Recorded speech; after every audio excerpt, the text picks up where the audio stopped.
मध्य प्रदेश सरकार ने आवारा कुत्तों की बढ़ी समस्या को नियंत्रित करने के लिए कदम उठाए। सरकार ने 7 IAS अफसरों की ड्यूटी लगाई है जो प्रदेश भर में आवारा कुत्तों की समस्या का समाधान करेंगे।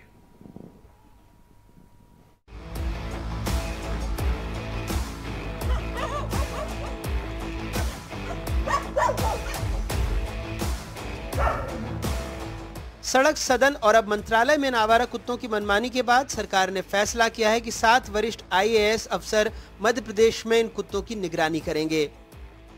मध्य प्रदेश के सामान्य प्रशासन विभाग ने बताया है कि उसने 7 IAS अफसरों की ड्यूटी सिर्फ राजधानी भोपाल में और मध्य प्रदेश के दूसरे शहरों में कुत्तों के प्रबंधन और उनके निर्मूलन पर काम करने के लिए बनाई है। इसके तहत ये तमाम अफसर, जो 7 अफसर हैं, वो पहली बार मध्य प्रदेश में कुत्तों की आबादी को कंट्रोल करने को लेकर काम करेंगे। 15 सदस्यों वाली कमेटी में अपर मुख्य सचिव स्तर तक के IAS शामिल होंगे। इसकी वजह भी है, अकेले भोपाल में रोजाना कुत्तों के काटने के औसतन 55 मामले अस्पतालों में पहुंच रहे हैं। आवारा कुत्तों की वजह से अब तक कई मासूमों की जान भी जा चुकी है। साल भर में कुत्तों के काटने के 21,000 से ज्यादा मामले सामने आ रहे हैं। पिछले 5 सालों में आवारा कुत्तों ने 5 मासूमों की जान ले ली है। 2018 में कुत्तों के काटने से रजा की मौत हो गई। उसी साल मई में संजू को भी कुत्तों ने मौत के घाट उतार दिया। 2019 में 6 महीने के केशव को कुत्तों ने मार डाला। ऋतिक की 16 जून 2022 में कुत्ते के हमले से मौत हुई। हाल ही में एक बच्ची को कुत्ते ने नोचकर मौत के घाट उतार दिया। 1 जुलाई को भोपाल के लाल घाटी में रहने वाले कुणाल को कुत्ते ने काटा, जिससे उसे 8 टांके लगे। 6 जुलाई को रायसेन की मजार के पास परिवार के साथ दर्शन करने गए 16 साल के रवि साहू पर आवारा कुत्तों ने हमला बोला।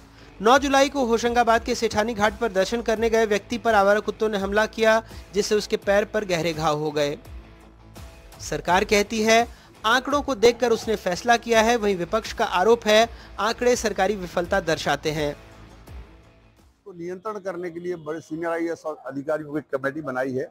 लोगों की जिंदगी बचाना सबसे महत्वपूर्ण है और उस काम में अगर सीनियर IAS ऑफिसर भी लगे हैं तो कोई बात नहीं हो, तो सभी का एक ही काम है। लोगों की जिंदगी बचाने के लिए हम क्या क्या उपाय कर सकते हैं वो उसके लिए बनाई है। ऐसी बहुत खास बात नहीं है।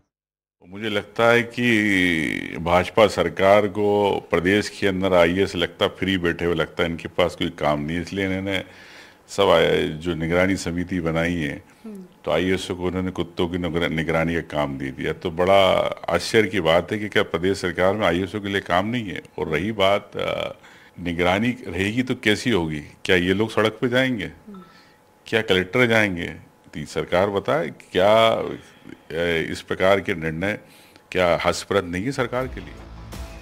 वैसे भोपाल नगर निगम के शेल्टर होम में क्षमता से अधिक आवारा कुत्ते भरे हुए हैं। राजधानी में आवारा कुत्तों का आतंक इस कदर बढ़ गया है कि दर्जनों लोग अस्पतालों में रेबीज के इंजेक्शन लगवाने के लिए लाइन में लगे रहते हैं। वैसे सरकारी फरमान से इन बेज़बानों के लिए काम करने वाली संस्थाएं खुश हैं।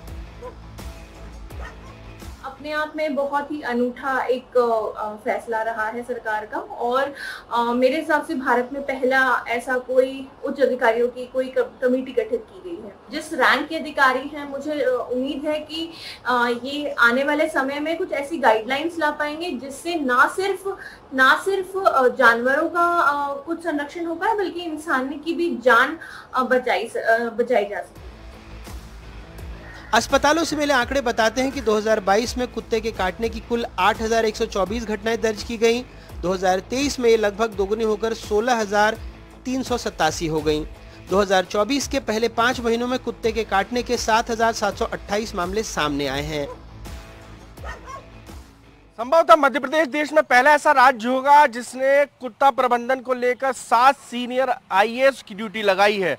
ये कमेटी बनाई गई है और कमेटी में कई सीनियर IAS को रखा गया है। मकसद है सिर्फ कुत्तों का प्रबंधन करना और मध्य प्रदेश में तेजी से बढ़ रही कुत्तों की आबादी को कंट्रोल करना है।